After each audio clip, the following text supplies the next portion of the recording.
Hello students, how are you? बढ़िया, आगे चल सकते हैं। लास्ट क्लास में हम लोगों ने सेक्शन 139 के सारे प्रोविजंस देख लिए थे और जाते जाते मैंने आप लोगों को पैन नंबर के बारे में बताया था, परमानेंट अकाउंट नंबर जी, जो था 139A। उसके पहले मैंने आपको बताया था डिफेक्टिव रिटर्न, जिसमें था 139(9). याद आया? जी सर, अच्छी तरह याद आया। 139(9) और सेक्शन 139A हम लोग ऑलरेडी डिस्कस कर चुके हैं। और इसके पहले हम लोगों ने 139(1), 139(2), 139(3), 139(4), 139(5), 2 नहीं देखा था, 139(1), 3, 4, 5, 1A, 1B, 1C, 1D, 1E, 1 आया ना? जी सर। आगे बढ़ने का समय आ गया और इस आगे बढ़ने में आज जो हम लोग बात करेंगे, that will started from section 140। Who shall sign the return? Return को कौन साइन करेगा? बट ऑब्वियस है, अगर मेरी रिटर्न है, इनकम टैक्स रिटर्न है, then I will be responsible to sign the return. Sir इसमें पढ़ाना क्या है? बहुत अच्छी चीज़ है पढ़ने के लिए। Who shall sign the return? नंबर 1, अगर मैं इंडिविजुअल हूं तो me myself I will sign the return. Return मैं साइन करूंगा। रिटर्न की अगर बात करें तो दो चीजें आती हैं। जब आप रिटर्न देखेंगे तो पहला पेज जो होता है उसके ऊपर लिखा रहता है एक्नॉलेजमेंट, और इसके अंदर तमाम पेजेस होते हैं, 2, 3, 4, 5, 6, 7, 8, 9, 10। हम बात कर रहे हैं रिटर्न की। अगर आपका साइन एक्नॉलेजमेंट पर नहीं भी हुआ, we are not talking about that. The main part of the return is this one. This is not the main part of return, you will keep it yourself. तो ये तो एक्नॉलेजमेंट है। अगर आप इस पर साइन नहीं भी करते हैं, it is not a major issue, but return must be sign. इसके बाद के जो पेजेस हैं, that is the form part of return.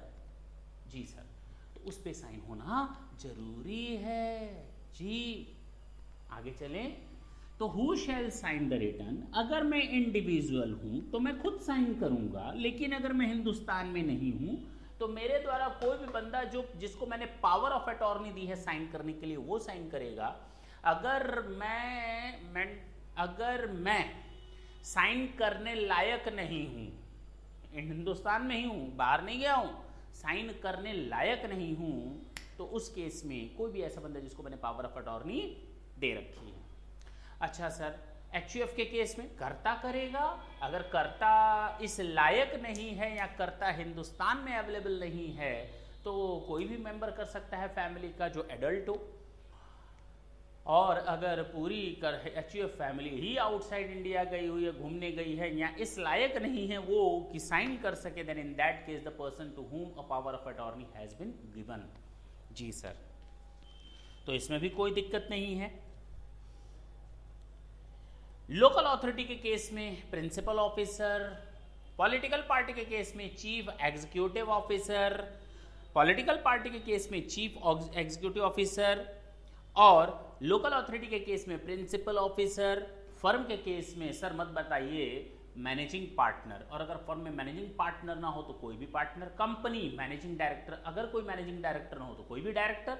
लेकिन अगर कोई भी डायरेक्टर या कोई भी पार्टनर साइन करने लायक कंडीशन में ना हो, तो उस केस में जिसको पावर ऑफ अटॉर्नी दी गई है, जी सर, वो साइन कर सकता है।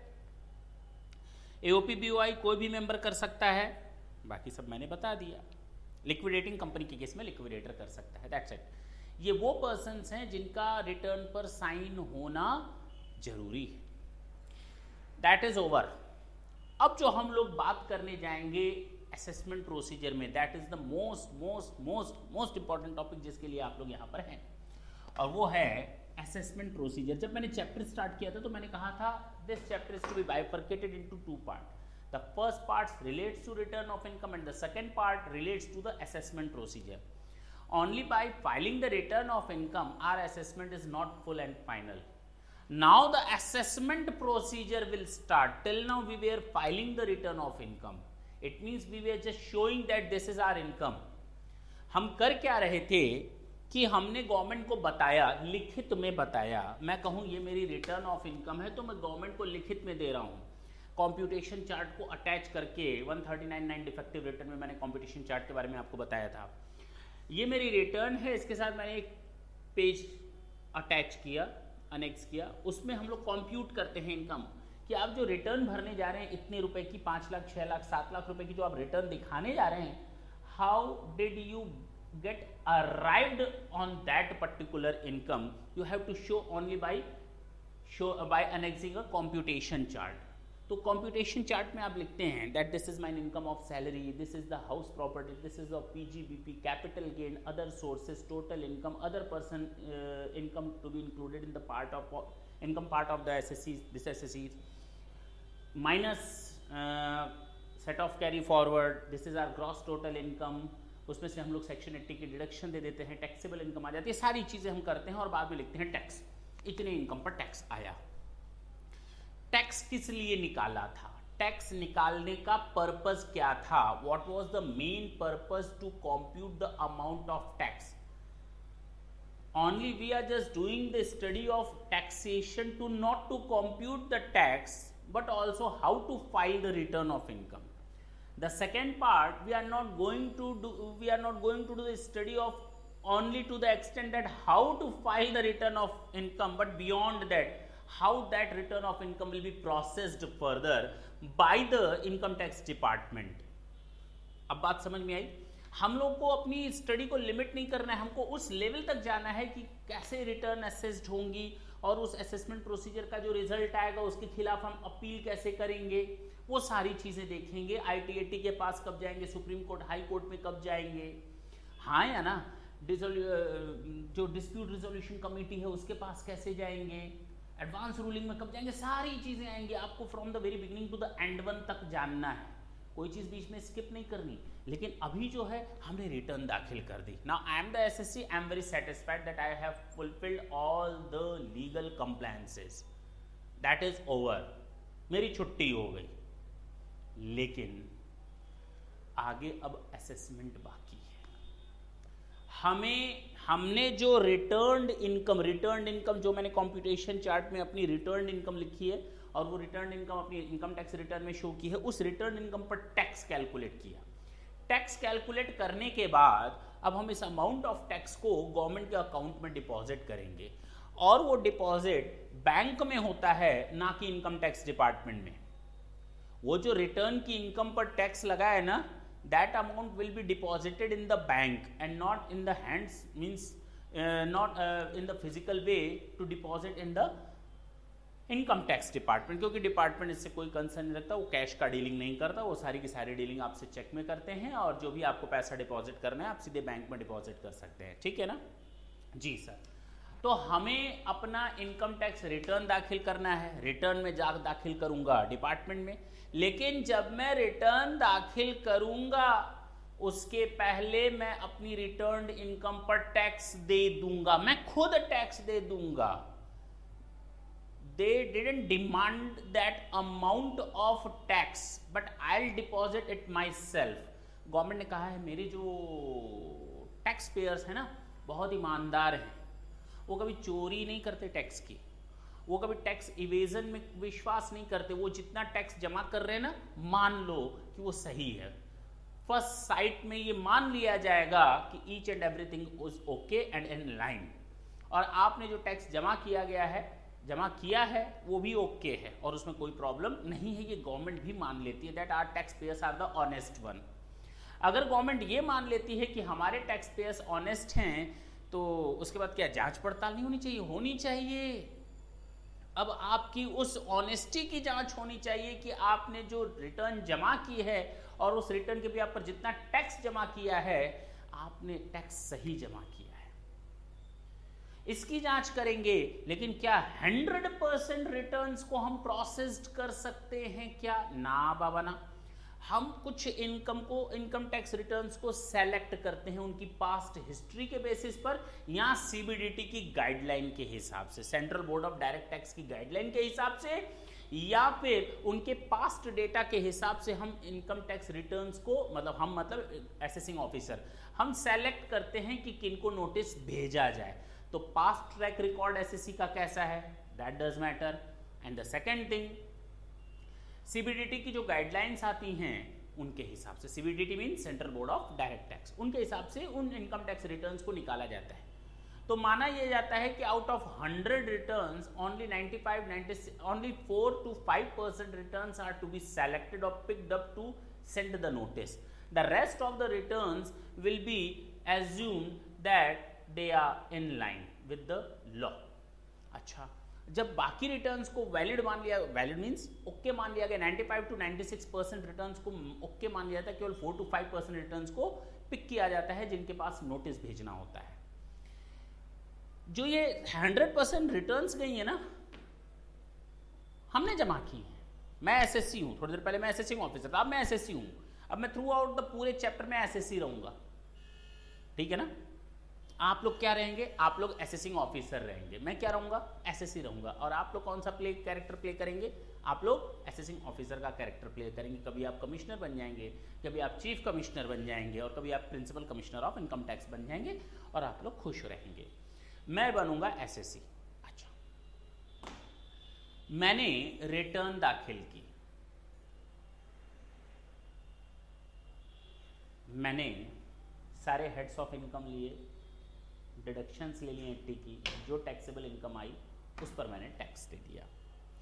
टैक्स कितना दिया होगा, और जो मैं खुद कैलकुलेट करूंगा, अपना असेसमेंट मैं खुद कर रहा हूं। देखो ना, नाम है अपना असेसमेंट मैं खुद कर रहा हूं, और इसके लिए एक सेक्शन बना हुआ है, सेक्शन 140A, इसको हम कहते हैं सेल्फ असेसमेंट।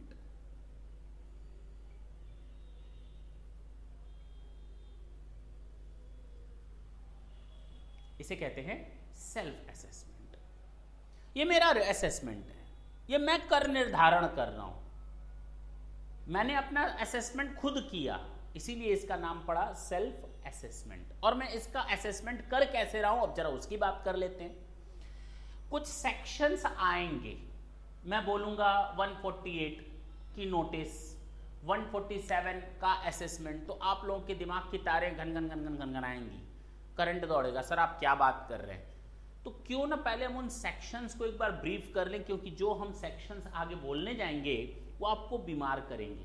अगर आपको वो बीमार नहीं करना है तो पहले उन सेक्शंस और उनके बारे में 2-2 लाइनें जान लेते हैं, ताकि वो आगे जब डिटेल में पढ़ेंगे तब तो पढ़ेंगे, लेकिन अभी जो मैं पढ़ाऊंगा उसमें उन सेक्शंस का कुछ ना कुछ रेफरेंस रहेगा।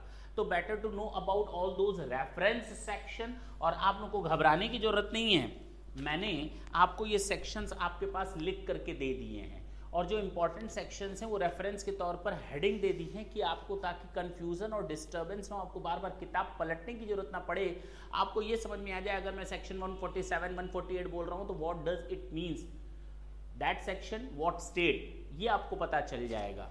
तो हम बात करेंगे सेक्शन 140A। अच्छा, इसके बाद बात करेंगे 142 नोटिस, उसके बाद बात करेंगे 142(2)A स्पेशल ऑडिट, उसके बाद बात करेंगे 143(2) नोटिस, उसके बाद बात करेंगे 143(3) स्क्रूटनी असेसमेंट। और ये दोनों एक ही चीज होती है, नोटिस भेजी गई स्क्रूटनी असेसमेंट के लिए, और ये हुआ 143(1) रह गया summary assessment, 144 best judgement assessment,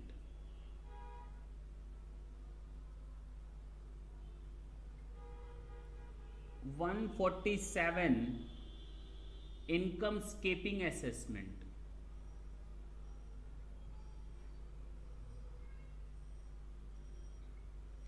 148 notice for income escaping assessment, 153A assessment in search cases। इनका नाम बार बार आएगा,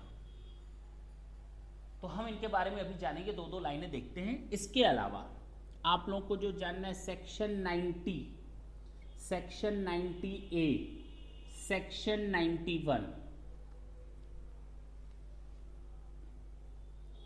DTAA, यस, DTAA, नो, और ये तीनों रिलीफ के बारे में बताते हैं।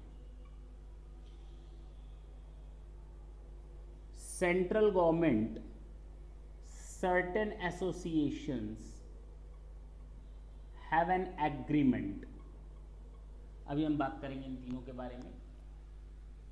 इसके अलावा जो नाम आएंगे आपके सामने, section 234A, 234B and section 234C, ये इंटरेस्ट के बारे में बात करते हैं। ये तीनों सेक्शंस हमारे इंटरेस्ट के बारे में बात करते हैं। इंटरेस्ट कब लगता है? जब आप कोई गलती करते हैं, टाइम बीत गया तो इंटरेस्ट लग रहा है। जरा देखें, डिफॉल्ट फॉर नॉन फाइलिंग और late filing of ROI, return of income को फाइल नहीं किया या देर से फाइल किया, तो ये इंटरेस्ट लगेगा। जब मैं बोलूं 234A का इंटरेस्ट, तो दिमाग में तुरंत क्लिक करना चाहिए that I am just talking about the interest on default of filing of return of income. अच्छा, सेक्शन 234B ये भी इंटरेस्ट बताता है। Default for non payment of advance tax, आपको एडवांस टैक्स पे करना था, आपने एडवांस टैक्स पे नहीं किया, interest. Deferment of advance tax, अब मैं सबसे पहले ऊपर से स्टार्ट करता हूं और आपको बताना शुरू कर देता हूं। देखें, कुछ छूटा ना हो, मैं इसके बाद बात कर लेता हूं। Section 140A self assessment, section 143(1) summary assessment, section 143(3) regular और scrutiny assessment, section 144 best judgement assessment, इधर देखते जाएंगे, 147 इनकम स्केपिंग असेसमेंट, आगे देखें, section 153 assessment in search cases हो गया, और ऊपर लिखा है एक प्रिकॉशनरी असेसमेंट, इसके बारे में हम लोग अलग से डिस्कस करेंगे। ये केवल इसके लिए कोई लॉ नहीं बना है, हाँ प्रैक्टिस होती है इस पर। इनकम टैक्स डिपार्टमेंट ये काम करता है, क्यों करता है वो हम लोग प्रिकॉशनरी असेसमेंट में देखा जाएगा। फिलहाल इसके लिए कोई सेक्शन नहीं बना, आगे देखें। सेक्शन 153A मैंने बता दिया, जी सर आपने बता दिया। उसके पहले वाले पेज पर देखें, 90 रिलीफ ऑफ DTA, जिसके साथ एग्रीमेंट हुआ है।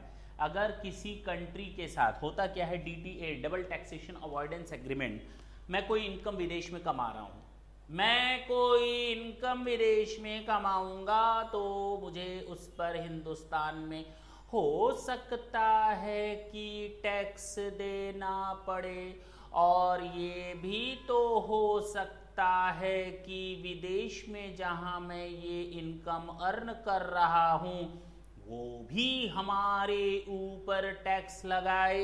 इनकम एक्ट टैक्स लगाने वाले दो लोग, तो अब विदेश में भी टैक्स लग गया, हिंदुस्तान में भी टैक्स लग गया, सेम अमाउंट ऑफ इनकम पर डबल टैक्स लग गया। तो हिंदुस्तान ने कई देशों के साथ ट्रीटी की है, एग्रीमेंट किया है, संधि की है कि अगर आपके यहाँ टैक्स लग गया then I will provide the relief, अगर मेरे यहाँ टैक्स लग गया you will provide the relief. इसे हम कहते हैं डबल टैक्सेशन अवॉइडेंस एग्रीमेंट। अगर किसी देश के साथ मेरा ऐसा कोई एग्रीमेंट नहीं हुआ है तो सोचो उस बंदे की क्या हालत होगी कि वो विदेश में भी टैक्स देगा और हिंदुस्तान में भी टैक्स देगा। बचा उसके पास बाबा जी का ठुल्लू, वो तो बचना नहीं चाहिए। तो कहा गया ना, उनके लिए सेक्शन बनाया गया है सेक्शन 91, और इसमें हम लोगों ने डिटेल में डिस्कस किया है, लेकिन आप लोग भूल गए होंगे या तो आप लोगों ने स्टडी नहीं की। अगर नहीं की है तो इस चैप्टर को पढ़ने के बाद जाएं एक बार section 90, 90A, 91 double taxation avoidance agreement का चैप्टर जरूर खत्म कर ले, वो आपको फायदा ही फायदा देगा। तो अब हमारे सामने है एक एग्रीमेंट हुआ है यस, एक एग्रीमेंट हुआ है नो। बावजूद इसके अगर आपने किसी दूसरे देश में टैक्स का पेमेंट कर दिया है और वहां पर double taxation avoidance agreement Hindustan के साथ नहीं हुआ है तो भी आपको रिलीफ मिलेगी सेक्शन 91 में। अगर एग्रीमेंट हुआ है तो सेक्शन 90 के हिसाब से आप रिलीफ ले लेंगे, अगर एग्रीमेंट नहीं हुआ है तो 91 के हिसाब से रिलीफ ले लेंगे। और तो और मैंने क्या बोला, और तो और 90A कहता है सेंट्रल गवर्नमेंट ने कुछ सर्टेन एसोसिएशंस के साथ कोई एग्रीमेंट कर रखा है, सेंट्रल गवर्नमेंट ने कुछ स्पेसिफिक एसोसिएशंस के साथ एग्रीमेंट कर रखा है to provide them relief for a double taxation.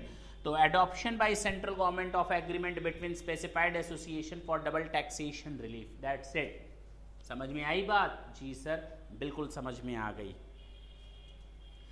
तो अब हम लोग को क्या देखना है, ये सेक्शंस देखने हैं। और जब असेसमेंट की बात आएगी ना, तो कितने असेसमेंट होते हैं ये तो मैंने अपना असेसमेंट खुद कर लिया, that is known section 140A। और उसके बाद सबसे पहला असेसमेंट होता है समरी असेसमेंट। समरी असेसमेंट के बाद आपके ऊपर आएगा स्क्रूटनी असेसमेंट, उसके बाद आएगा बेस्ट जजमेंट असेसमेंट, और उसके बाद आएगा असेसमेंट इन सर्च केसेस। हम लोग को बेसिकली इन असेसमेंट्स की बात करनी है, हम लोग को बेसिकली इन असेसमेंट्स की बात करनी है। और अब दिख रहा होगा सामने that we have to do the study of all these assessments. Self assessment, अभी मैंने थोड़ी बहुत कहानी बताई आते ही, सेल्फ असेसमेंट, उसके बाद समरी असेसमेंट, उसके बाद रेगुलर या स्क्रूटनी असेसमेंट, उसके बाद बेस्ट जजमेंट असेसमेंट, उसके बाद इनकम स्केपिंग असेसमेंट, और लास्ट में असेसमेंट इन सर्च केसेस। ये असेसमेंट के वो सेक्शंस हैं जिनके बारे में हमें इन डेप्थ नॉलेज रखनी है। और अगर हम इन असेसमेंट्स को पढ़ लेते हैं तो सोचें कितनी बड़ी और कितनी अच्छी नॉलेज हो जाएगी आपको कि आप जो रिटर्न सबमिट करते हैं उसका प्रोसेसिंग कैसे कैसे हो सकता है। You will come to know after doing the study of all these assessment. उसके बाद आपको मन करेगा जरा इसके आगे देखो कि असेसमेंट में अगर कोई प्रॉब्लम आई तो उसका निपटारा कैसे होता है, सेटलमेंट कैसे होता है, एडवांस रूलिंग कैसे होती है, कैसे केस फाइल किया जाता है, किन किन स्टेजेस से होकर के केस आगे बढ़ता है, और लास्टली हाई कोर्ट और सुप्रीम कोर्ट तक हम कैसे पहुंचते हैं। ये सारी चीजें आप देखेंगे। कौन कौन सी पेनाल्टीज एंड प्रोसिक्यूशंस चार्ज किए जा सकते हैं, इसको भी हम लोग देखेंगे।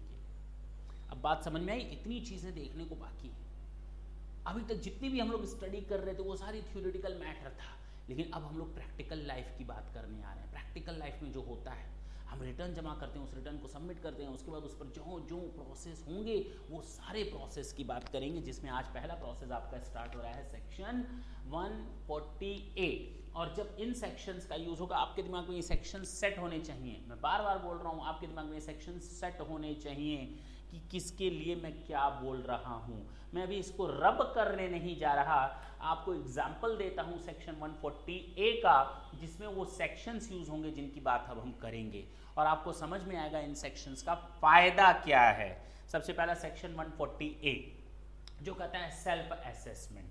मैंने कहा ना, आप अपनी इनकम निकाल लीजिए, रिटर्न इनकम, उस पर अपना टैक्स निकाल लीजिए। अच्छा, मेरी इनकम 8 लाख है, हाँ जी आपकी इनकम 8 लाख है, इसमें से ना माइनस कर दो। क्या माइनस करो? अरे ना मैंने कुछ टैक्स जमा कर दिया है, सेल्फ असेसमेंट टैक्स जमा कर दिया, माइनस कर लो। आपके इनकम रिटर्न के हिसाब से इतना टैक्स बनता है, इतना आपने पहले ही जमा कर दिया। अरे नहीं, इसके अलावा भी मैंने कुछ जमा किया। क्या जमा किया इसके अलावा? TDS, किसी और ने मुझे मेरा पेमेंट, किसी और ने मुझे मेरा पेमेंट, किसी और ने मुझे मेरी इनकम देने से पहले मेरा टैक्स काट लिया था। TDS, tax deducted at source. तो मैंने तो, उसने मेरे बिहाफ पर गवर्नमेंट को ऑलरेडी टैक्स दे रखा है, तो मैं फिर से पे करूंगा क्या? नहीं, मैं बोलूँगा मेरी टोटल इनकम इतनी, उसमें से मेरा टैक्स बना इतना, मैंने अभी अभी इतना टैक्स खुद पे किया है, और इतना तो मेरे बिहाफ पर किसी ने TDS पेमेंट कर दिया है, हाँ TCS का भी पेमेंट हो गया है, किसी ने मुझसे पैसा लेते समय मुझसे मेरा टैक्स ले लिया TCS, उसने मेरा टैक्स कलेक्ट कर लिया, एक ने मेरा टैक्स मुझे मेरा पैसा देते समय काटा, तो किसी ने मुझसे मेरा पैसा लेते समय टैक्स कलेक्ट कर लिया। अरे बाप रे, दोनों तरफ से मैं फंस रहा हूँ। तो TDS भी मेरा गया, TCS भी मेरा गया, एडवांस टैक्स भी मेरा जा चुका है, जो मैंने टैक्स समय से पहले उसी साल का उसी साल में दे दिया था ना, वो भी तो मेरा टैक्स था, उसको भी तो माइनस करो ना सर जी। आपने सेल्फ असेसमेंट टैक्स जो आपने पेमेंट कर दिया बैंक में जाकर चालान के through, that is okay, NEFT RTGS जो कर दिया दैट इज ओके, आपने टैक्स का पेमेंट कर दिया, माइनस आपने कुछ और टैक्स का पेमेंट किया है एडवांस टैक्स के नाम से जी, उसको भी माइनस करें, TDS के नाम से जी, TCS के नाम से जी। और आपको अगर कोई रिलीफ मिलने वाली है इनकम टैक्स की 90, 98, 91, माइनस करो माइनस, क्योंकि ये रिलीफ आपको मिलेगी, आपका टैक्स कम होना चाहिए। मैं कहता हूं मैं SSC हूं, मैं कहता हूं मैं SSC हूं, मैंने सेल्फ असेसमेंट टैक्स का पेमेंट किया, दैट वाज ओके, मैंने TDS का पेमेंट किया, मैंने TCS का पेमेंट किया, मैंने एडवांस टैक्स का मेरा पेमेंट जा चुका है टैक्स के नाम से, और जो मुझे रिलीफ मिलनी चाहिए टैक्स में, क्या वो माइनस ना करूं? क्या उसको बिना माइनस किए हुए मैं टैक्स पर पहुंच जाऊंगा? नहीं सर, आप बिल्कुल सही बात कर रहे हैं, इनको भी माइनस करेंगे तो पता चलेगा आपकी टैक्स लायबिलिटी और कितनी बची जी। और लास्टली एक चीज और मैं माइनस करूंगा, वो है सेक्शन मैट और AMT, मिनिमम अल्टरनेटिव टैक्स की क्रेडिट, मैं बार बार बोल रहा हूं credit, section 115JAA, section 115JD। I am just talking only and only about tax credit, यानी मैट क्रेडिट, यानी AMT क्रेडिट। मैट क्रेडिट और AMT क्रेडिट की मैं बात कर रहा हूं, मैं मैट और AMT की बात नहीं कर रहा, मैं AMT क्रेडिट और मैट क्रेडिट की बात कर रहा हूं। तो जितना भी आपको क्रेडिट मिलना चाहिए AMT और मैट क्रेडिट, वो भी माइनस कर लो, क्योंकि टैक्स तो आपने पिछले सालों में ज़्यादा पे कर दिया था। Now you are entitled to get the credit thereof under section 115JAA and under section 115JD। तो ये आप क्रेडिट ले लें, बाकी जो बचा वो अभी भी आपकी टैक्स लायबिलिटी बची हुई है, बाकी जो बचा वो टैक्स लायबिलिटी बची हुई है, बचना नहीं चाहिए, लेकिन अभी भी आपकी वो टैक्स लायबिलिटी बची हुई है। कहा गया, शुरू से देखें, where any tax is payable on the basis of any return. मैंने क्या वर्ड बोला? On the basis of any return. तो रिटर्न आप जमा करते हैं, कहां जमा करते हैं? आप ना 139 में रिटर्न जमा कर रहे थे। हाँ सर, बिल्कुल आप सही बोले, 139 में हम लोगों ने रिटर्न की ही बात की, हम लोगों ने 139 में केवल और केवल रिटर्न की बात की। तो सेक्शन 139 में रिटर्न दाखिल करते हैं। सेक्शन 142 जब हम लोग पढ़ेंगे ना, तो वहां पर आएगी नोटिस कि आपको रिटर्न दाखिल करना था भाई साहब, आपको रिटर्न दाखिल करना था, चूक गए आप, रिटर्न दाखिल कर 15 दिन के अंदर। अरे कोई इनकम टैक्स डिपार्टमेंट से हमको नोटिस भेजता है, कहता है आपको रिटर्न दाखिल करनी थी, आपने रिटर्न समय पर दाखिल नहीं किया, आपका समय हो गया है खत्म, अब रिटर्न भर दो इतने दिनों के अंदर, नहीं तो हम आगे की कार्यवाही स्टार्ट करें। अब डिपार्टमेंट ये बोलता है, उनके पास कुछ ना कुछ प्रूफ होगा, वो देखा जाएगा सेक्शन 142 में किस तरह से वो रिटर्न दाखिल करने के लिए हमसे बोलते हैं। चलो वो बात की बात है, फिलहाल हम बोलते हैं 139 में मुझे रिटर्न दाखिल करनी चाहिए थी, तो जब मैं रिटर्न दाखिल करूंगा तो मैं बताऊंगा ना मेरी इनकम इतनी, और अगर ये बता रहे हो तुम्हारी इनकम कितनी, तो ये भी बता दो कितने का टैक्स बना, और अगर टैक्स बता रहे हो तो उसमें से माइनस कर दो जितना जितना तुमने टैक्स जमा कर दिया है ऑलरेडी, चाहे वो TDS हो, TCS हो, एडवांस टैक्स हो, 90, 90A हो, 91 हो, या फिर आपका मैट और AMT क्रेडिट हो और सेल्फ असेसमेंट टैक्स हो, माइनस कर लो, जो बचा वो आपका आ गया। सेम इसी तरह से जब आपको सेक्शन 142 में बोला जाता है कि आप अपनी इनकम टैक्स रिटर्न जमा करो, नहीं तो आपके ऊपर आगे की कार्यवाही की जाएगी, आप रिटर्न जमा करते हो और आप उसमें लिखते हो कि हमारी ये इनकम है। तो रिटर्न जमा करते समय जब आप 142 में रिटर्न जमा करोगे, आपसे बोला गया 139 में आपने रिटर्न खुद दाखिल की, नहीं जमा की तो 142 में आपके पास नोटिस आएगा रिटर्न दाखिल करने के लिए। उसमें आप रिटर्न दाखिल करेंगे, जब आप रिटर्न दाखिल करेंगे तो सेम प्रोसीजर अडॉप्ट करेंगे। आपके पास सेक्शन 148 में भी नोटिस आ सकता है कि आप रिटर्न दाखिल करो। आता है 148 में नोटिस कि इनकम स्केपिंग असेसमेंट है, भाई साहब ये आपके खाते में एक्स्ट्रा अमाउंट दिख रहा है इनकम का, ये सोर्स बताओ और बताओ इस पर टैक्स दिए कि नहीं। मेरा तो होश पाख्ता हो जाएगा अगर मुझे लगेगा कि हाँ मेरे बुक्स ऑफ अकाउंट में ये इनकम दिख रही है और मैंने इस पर रिटर्न नहीं दिया, चाहे वो बैंक स्टेटमेंट में हो चाहे वो मेरी बुक्स में वैल्यू रिकॉर्ड हो, और मैंने उसको नज़रअंदाज किया। तो उस केस में भी हमारे ऊपर क्या लग जाएगा, सेक्शन 148 के हिसाब से इनकम स्कीपिंग असेसमेंट। और उसमें हमको 148 में मौका दिया जाता है कि हम आपको मौका देते हैं आप अपनी रिटर्न दाखिल करो अगर आपको हमारे हिसाब से आपकी कोई इनकम असेस्ड होने से रह गई थी, तो वो देखा जाएगा। 148 में नोटिस भेजा जाता है, लेकिन असेसमेंट 147 में किया जाता है। Is it clear? पक्की बात है जी सर। और section 153A, section 153A assessment in search cases, वहां पर भी बोला जाता है कि आप अपनी रिटर्न दाखिल करो, मौका दिया जाता है रिटर्न दाखिल करने के लिए। जहां जहां मुझे बोला जाएगा रिटर्न दाखिल करो, रिटर्न दाखिल करो, रिटर्न दाखिल करो, वहां पर मैं रिटर्न दाखिल करूंगा। सर इसमें ना सेक्शन 143(2) नहीं दिया हुआ है। हाँ बिल्कुल, वो आएगा जब मैटर आएगा 143(2) का नोटिस और स्क्रूटनी असेसमेंट, तो मैं बताऊंगा, यही चीज मैं आपको बताऊंगा क्यों ऐसा है। तो 140A सेल्फ असेसमेंट में कहा गया कि अगर कोई एसएससी जिसको अपनी रिटर्न इनकम भरनी है, अब चाहे सेक्शन 139 के हिसाब से, चाहे 142 के हिसाब से नोटिस के थ्रू, चाहे 148 के हिसाब से इनकम स्कीपिंग असेसमेंट, या फिर 153A के हिसाब से असेसमेंट इन सर्च केसेस, उस केस में वो अपनी रिटर्न इनकम में जितना भी रिटर्न इनकम दिखाएगा उस पर जितना भी टैक्स आएगा माइनस कर लेगा। क्या माइनस करेगा? सेल्फ असेसमेंट जितना पे किया, advance tax, TDS, TCS 90, 90A, 91 और मैट और एएमटी क्रेडिट माइनस कर लेगा। जितना अमाउंट बचा उसको वो अमाउंट जमा करना पड़ेगा। बचा हुआ है वो अमाउंट टैक्स का जो उसने जमा नहीं किया, together with the amount of interest. छोड़ना मत। अगर आपसे देर हो गई है रिटर्न दाखिल करने में तो अब आपको तो इंटरेस्ट भी पे करना पड़ेगा।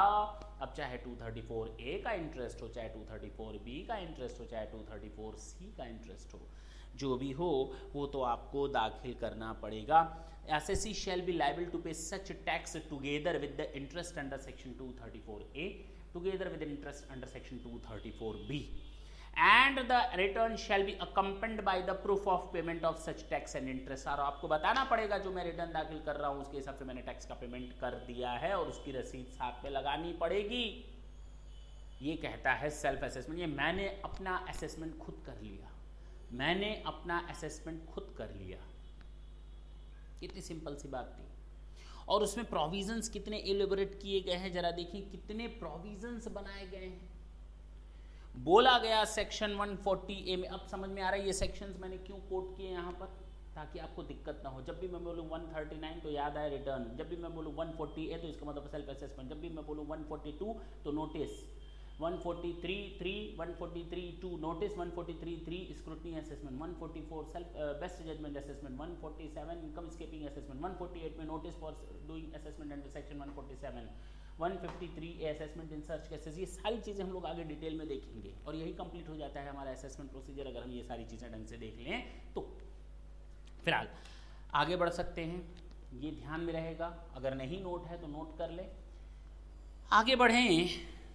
Where the amount paid by the assessee, मान लो हमें पेमेंट करना था टैक्स का 50,000 और इंटरेस्ट कैलकुलेट हो करके आया 20,000। In totality I was responsible to pay of ₹70,000 to the government, but actually what happened, I made the payment of ₹40,000 और 50,000। चलें, say we made the payment of ₹50,000 actually. Now the government will do the adjustment of interest first of all out of rupees 50,000 whatever you made the payment. The rest 30,000 will be deemed that you have made the payment of tax. You were needed to pay rupees 70,000 in totality together with interest of rupees 20,000. But actually what happened, you made the payment of rupees 50,000 only the amount of tax. Is it clear? Then government will do the adjustment. There is a priority to do the adjustment which has been defined under section 140A, that the government will do the adjustment of rupees 20,000 out of rupees 50,000 that you have made the payment of rupees 20,000 first. Interest will get the adjustment. After adjustment of rupees 20,000 there is a remaining 30,000 which will be treated that you have made the payment of tax only up to the extent of rupees 30,000. Rest rupees 20,000 still to be paid. ठीक, अब उस पर interest वगैरह निकलेगा, that is another matter. तो अगर आपने कम payment किया है तो पहला एडजस्टमेंट जो होगा उस अमाउंट में से सबसे पहले एडजस्टमेंट होगा आपका इंटरेस्ट. उसके बाद जो अमाउंट एडजस्ट होगा वो टैक्स के अकाउंट में एडजस्ट होगा. Is it clear? For the above purposes interest payable under section 234A shall be computed. कैसे कॉम्प्यूट किया जाएगा? 234A means default for filing of return of income. मैंने आपको बताया है, लिखवाया भी है, इधर सामने भी है और इसमें भी है. Interest for defaulting furnishing ROI. तो अगर आप रिटर्न दाखिल करने में लेट करते हैं या आपने नहीं फाइल की है, अब तो फाइल करनी पड़ेगी, चाहे 142 में हो, चाहे 148 में हो, चाहे 153A में हो. तो अगर आप रिटर्न दाखिल करने में देर करते हैं, आपने रिटर्न दाखिल की, देर से दाखिल की, नॉन फाइलिंग को मैं काट लेता हूं ताकि ये कंफ्यूजन आपके दिमाग से हट जाए. नॉन फाइलिंग पर अगर रिटर्न दाखिल करेंगे तभी तो सेल्फ असेसमेंट हो पाएगा. चलो, तो अब आप रिटर्न दाखिल करते हैं, late filing of return of income. कैसे कैलकुलेट किया जाएगा ये इंटरेस्ट? सेक्शन 234A का इंटरेस्ट कैसे कैलकुलेट करेंगे? सर बोलना क्या है इसमें? जो रिटर्न हमको इस डेट में जमा करनी थी, मैंने वो रिटर्न इस डेट में जमा करी. इतने दिनों का डिफरेंस आया डेज का, और गवर्नमेंट हमसे क्या मांगेगी? इतने दिनों का इंटरेस्ट मांगेगी. किस सेक्शन में? 234A में इतने दिनों का इंटरेस्ट मांगेगी. बिल्कुल दे देंगे. किस अमाउंट पर देंगे? दिन का इंटरेस्ट नहीं होता, रुपीज़ का इंटरेस्ट होता है. तो जितना अमाउंट मुझे यहाँ पे किया जाना चाहिए था उस अमाउंट पर यहाँ से लेकर यहाँ तक जितने दिनों की डिले हुई है उतने रुपए पर हमारा इंटरेस्ट कैलकुलेट हो जाएगा. जी सर, आप बिल्कुल सही फरमा रहे हैं. तो अमाउंट कितना जमा किया जाना चाहिए था? Return income. और रिटर्न इनकम में से आपको सेल्फ असेसमेंट माइनस कर लेना चाहिए था टैक्स का. जी सर. उसमें से TDS और TCS माइनस कर दिया जाना चाहिए था. जी सर. एडवांस टैक्स माइनस किया जाना चाहिए था. जी सर. उसमें से आप 90, 90A और 91 की रिलीफ माइनस कर देंगे. जी सर. और मैट क्रेडिट और AMT क्रेडिट माइनस कर दी जानी चाहिए थी. जो बचा वो आपको यहाँ पेमेंट करना चाहिए था. नहीं पेमेंट किया, यहाँ पेमेंट किया, तो अब उस अमाउंट पर इतने दिनों का इंटरेस्ट दे दो, बात खत्म. This is the amount on which our section 234A applies. 234B कैसे कैलकुलेट होगा? आपने जितनी भी रिटर्न दाखिल की है, बिल्कुल दाखिल की है, हमें कैलकुलेट क्या करना है? एडवांस टैक्स पर कितना रिटर्न आता है, इंटरेस्ट आता है. एडवांस टैक्स पर कितना इंटरेस्ट आता है, ये कैलकुलेट करने के लिए ये मेरी रिटर्न इनकम है, बिल्कुल सही है. इसमें से मैंने सेल्फ असेसमेंट पे कर दिया, माइनस कर दो. इसमें से मैंने TDS और TCS पेमेंट कर दिया, माइनस कर दो. एडवांस टैक्स माइनस मत करना, मत करना, मत करना. उसी को तो कैलकुलेट करना है हमको कि आपके ऊपर कितना एडवांस टैक्स बनना चाहिए था और आपने कितना एडवांस टैक्स जमा कराया. यानी आपके ऊपर जितना एडवांस टैक्स बनना चाहिए था उसी की तो प्रॉब्लम आ रही है. Interest for non payment of advance tax. तो आपको जितना एडवांस टैक्स कैलकुलेट होना चाहिए था, इतना सेल्फ असेसमेंट टैक्स पे कर दिया, माइनस कर दो इतनी टैक्स में से. इतना TDS और TCS हो गया, बिल्कुल हो गया. इतना रिलीफ हो गया, बिल्कुल सही है. और ये हमारा मैट क्रेडिट हो गई. बाकी तो आपको एडवांस में टैक्स जमा करना चाहिए था. You get the failure to make the payment of advance tax. Now pay the amount of interest under section 234B. 234B interest for default for payment of advance tax. ये deferment वाला section है, देखा जाएगा deferment of payment of advance tax, बाद में बात करेंगे. चीज़ clear हुई? बिल्कुल सही है सर। तो नीचे आपको 234B लिखा हुआ है, interest payable under section 234B shall be computed on the assessed tax or the amount by which the amount advance tax paid falls short of the assessed tax. For this purpose, assessed tax means what? The return income, tax on returned income minus TDS, TCS, relief और MAT credit, AMT credit. कहीं भी यहाँ पर advance tax minus नहीं किया हुआ, जबकि ऊपर 234A में देखें तो एडवांस टैक्स सबसे पहले माइनस किया था। क्लियर है? पक्का ना? चले। If any assessee fails to pay the whole of tax and interest, he shall be deemed to be an assessee in default in respect of the tax and interest.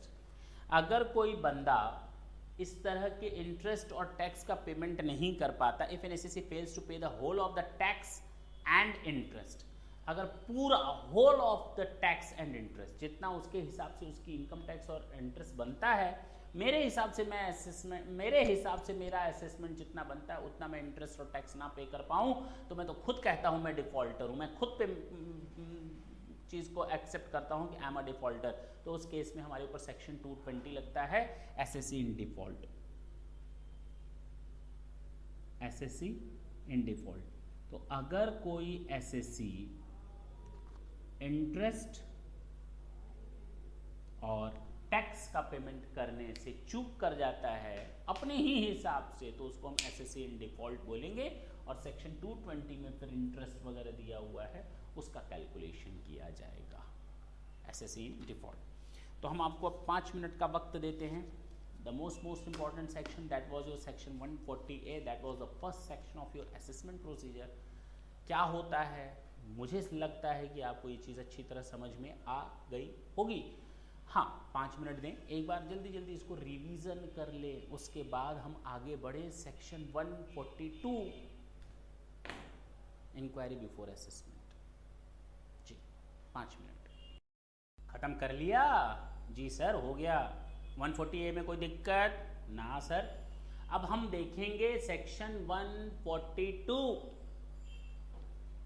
ये वो section है जिससे कई एसएससीज परेशान रहते हैं, उनको नोटिसेस पहुंचती हैं इनकम टैक्स डिपार्टमेंट से नॉर्मली इन्हीं सेक्शंस में।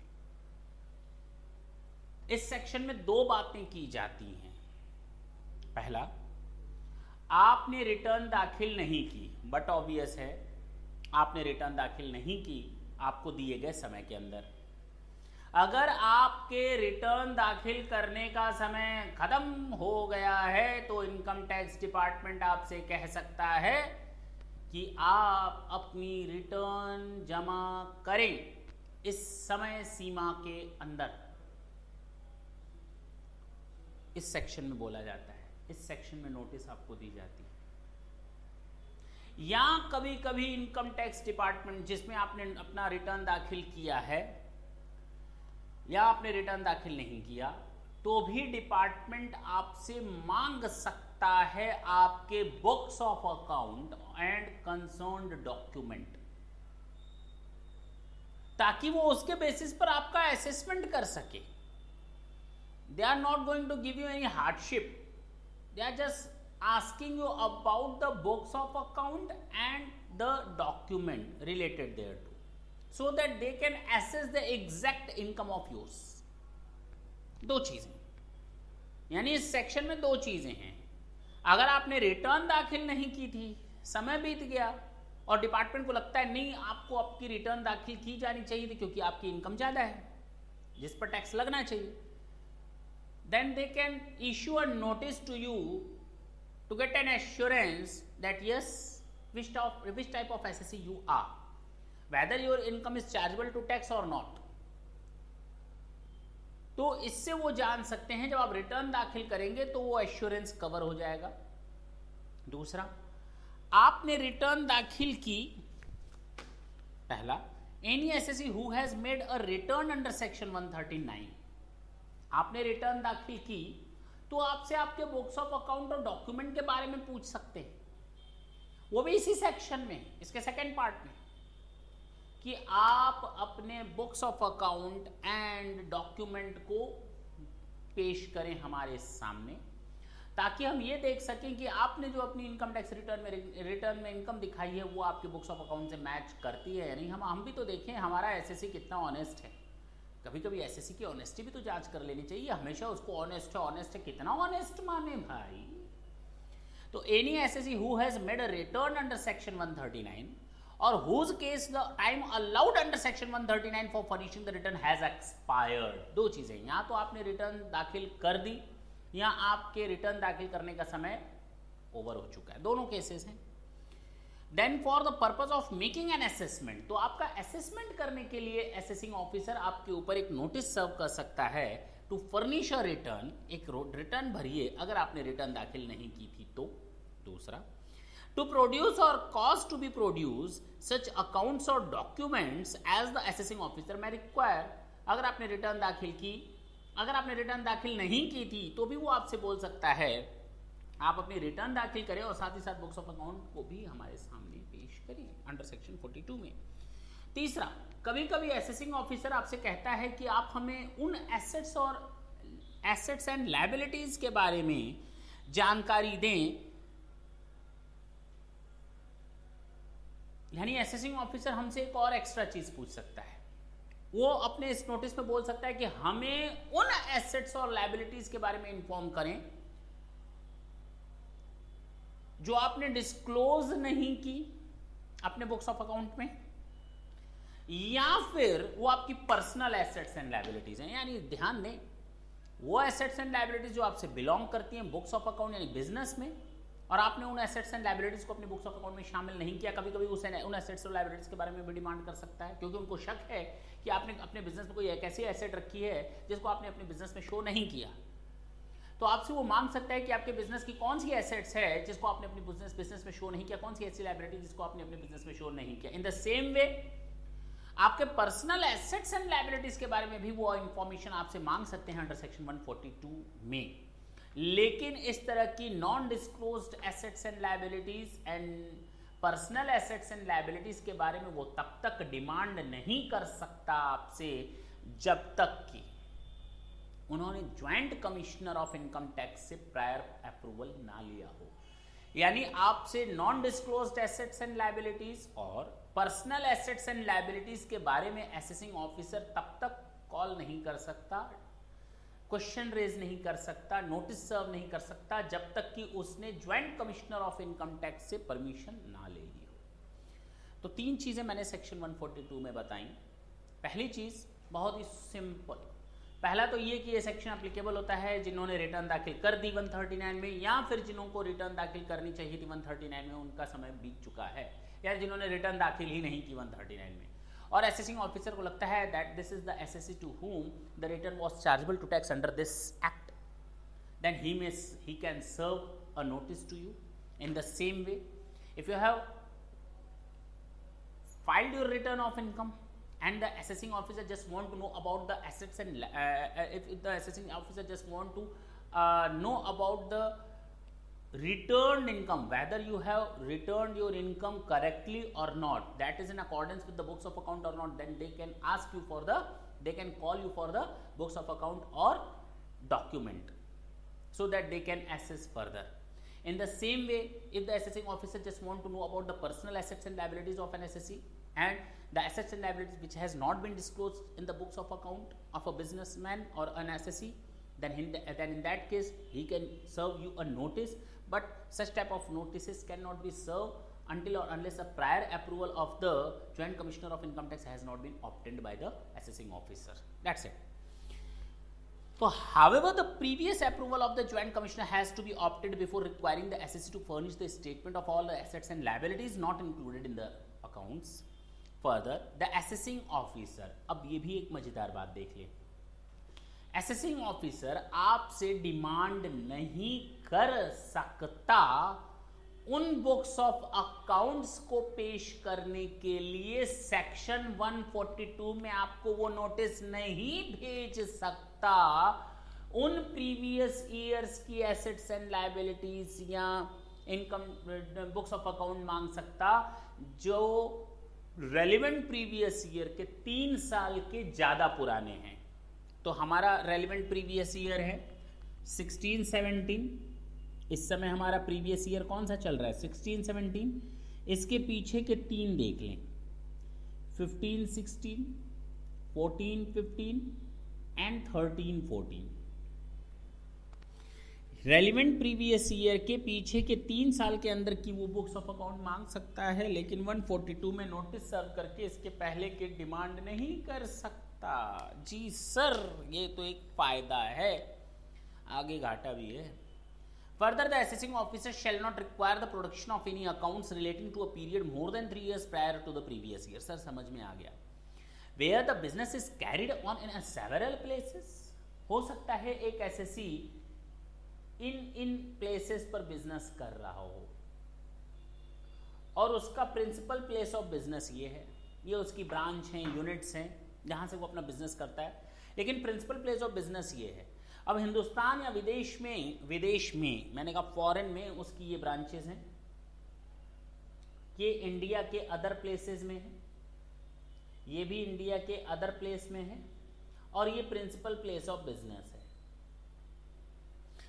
तो होता क्या है, इसका ज्यूरिसडिक्शन किसी और असेसिंग ऑफिसर के पास होगा, इसका ज्यूरिसडिक्शन किसी और असेसिंग ऑफिसर के पास होगा, इसका ज्यूरिसडिक्शन किसी और असेसिंग ऑफिसर के होगा, नहीं होगा। अब बात करते हैं जिस असेसिंग ऑफिसर के पास इस प्रिंसिपल प्लेस ऑफ बिजनेस का ज्यूरिसडिक्शन ऑफिस होगा, ज्यूरिसडिक्शनल एरिया होगा, वो ऑफिसर असेसिंग ऑफिसर यहां की भी डिटेल मांग सकता है।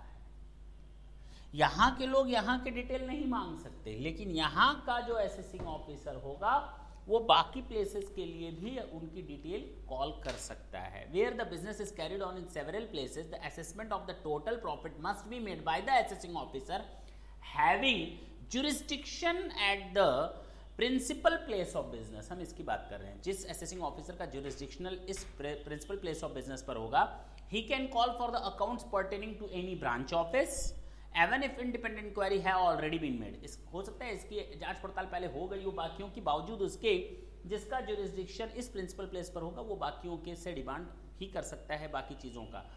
Have been examined by the assessing officer exercising jurisdiction at the branch. Similarly, the assessing officer has power to call for the accounts books of a foreign business carried on abroad, provided that such books are in the possession or control of the assessing. That's it. तो section 42 ने हमें 3 चीजें याद दिलाई कि अगर हमने return दाखिल की है और अगर हमने रिटर्न दाखिल नहीं की। अगर हमने रिटर्न दाखिल की है तो बावजूद इसके वो हमसे बुक्स ऑफ अकाउंट की डिमांड कर सकता है, डॉक्यूमेंट्स की डिमांड कर सकता है 142 में नोटिस सर्व करके। अगर हमने रिटर्न दाखिल नहीं की तो सबसे पहले वो हमसे कहेगा कि आप रिटर्न दाखिल कर दें और इस समय सीमा के अंदर अपनी रिटर्न फाइल कर दें। हाँ, वो हमसे ऐसी एसेट्स और लायबिलिटीज के बारे में भी इंफॉर्मेशन डिमांड कर सकता है जिनको मैंने अपने बुक्स ऑफ अकाउंट में शामिल नहीं किया, या फिर वो मेरी पर्सनल एसेट्स एंड लायबिलिटीज हैं। लेकिन ऐसा करने से पहले असेसिंग ऑफिसर को चाहिए कि वो joint commissioner of income tax से परमिशन ले ले। हाँ, हमसे वो बुक्स ऑफ अकाउंट की डिमांड नहीं कर सकता रेलिवेंट प्रीवियस ईयर के पहले के 3 साल के पहले के अकाउंट्स। तो 3 साल के अंदर के अकाउंट्स वो हमसे डिमांड कर सकता है। अगर कोई एसएससी डिफरेंट प्लेसेस पे अपना बिजनेस रन करता है तो उसका हो सकता है इंक्वायरी असेसमेंट दूसरी जगहों का ठीक है ओके हो चुका था, असेसमेंट इंक्वायरी वगैरह हो चुका था, लेकिन प्रिंसिपल प्लेस ऑफ बिजनेस पर जिस असेसिंग ऑफिसर का ज्यूरिसडिक्शन होगा वो चाहे तो इन ब्रांचेस का या इन फॉरेन कंपनीज या ऑफिसेस का वो बुक्स ऑफ अकाउंट कॉल कर सकता है ताकि वो उस टोटल इनकम पर सही तरीके से पहुंच सके। अब समझ में आया आपको सेक्शन 140 कैपिटल ए क्या था, सेक्शन 142 क्या था। ये 2 चीजें हमने आज आपको समझाई। आज मतलब सर आप खत्म करने वाले हैं जी। तो हमने आज आपको समझाया 140 A and 142। Next class the most important हम ये 3 सेक्शंस खत्म करने की कोशिश करेंगे, 142(2)A, 143(2) एंड 143(3). स्क्रूटनी या रेगुलर असेसमेंट तक हम लोग खत्म करेंगे और विश्वास माने आपको समझ में आने लगेगा कि इनकम टैक्स रिटर्न्स होती क्या है और उनका असेसमेंट कैसे किया जाता है फर्दर। ऐसे क्लियर? तो बहुत ही प्रैक्टिकल टॉपिक है, बहुत ही प्रैक्टिकल टॉपिक है, आना चाहिए और कंसेप्चुअली समझ में आना चाहिए। रटने की कोई ज़रूरत नहीं है, कोई सेक्शन रटने की ज़रूरत नहीं है। सर आपने तो कहा रट लो, अरे अभी के लिए ना जैसे जैसे मैं पढ़ाता जाऊंगा वैसे वैसे आपके टॉपिक्स और कंसेप्ट क्लियर होते जाएंगे, उसके बाद रटना नहीं है, आपके मुंह से अपने आप सेक्शन निकलेगा। सर सेक्शन 142(2)A में तो स्पेशल ऑडिट के बारे में बताया गया, सर सेक्शन 147 में तो इनकम स्केपिंग असेसमेंट के बारे में बताया गया, अपने आप निकलेगा, मुझे बताने की ज़रूरत नको। तब तक के लिए टाटा बाय बाय।